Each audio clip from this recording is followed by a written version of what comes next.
Alors, il y a un frère, il me dit, Bassem, 3000 milliards la dette de la France. Et ouais, est-ce que tu as vu l'excellent reportage? Va voir l'excellent reportage qu'il y a. Depuis quand la dette, elle est creusée? Valéry Giscard d'Estaing, depuis la fin des 30 Glorieuses, frérot. Si tu voyais comment la dette, elle se creuse, tu pètes ta tête. Il y a des services dans les mairies où il y a des entreprises privées qui font exactement le même travail qu'eux et les mêmes dossiers.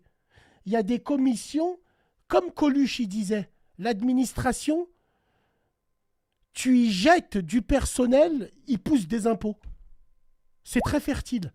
Si tu savais ce monde de branleurs, si tu savais comment la dette, elle se creuse, tu tombes par terre. Est-ce que vous l'avez vu, ce reportage? Il est fantastique. Oh, un reportage, tu te dis, mais c'est pas possible. Attends, je sais pas si...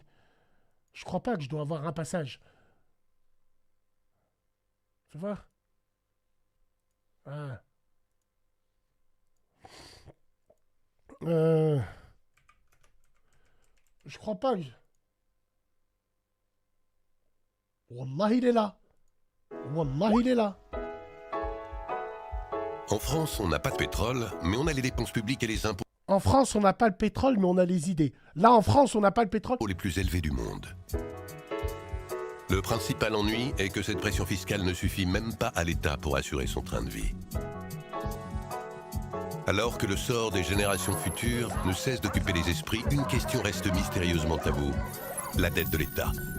Une dette de plus de 3000 milliards d'euros qui pèse sur tout le monde sans jamais paraître concerner personne.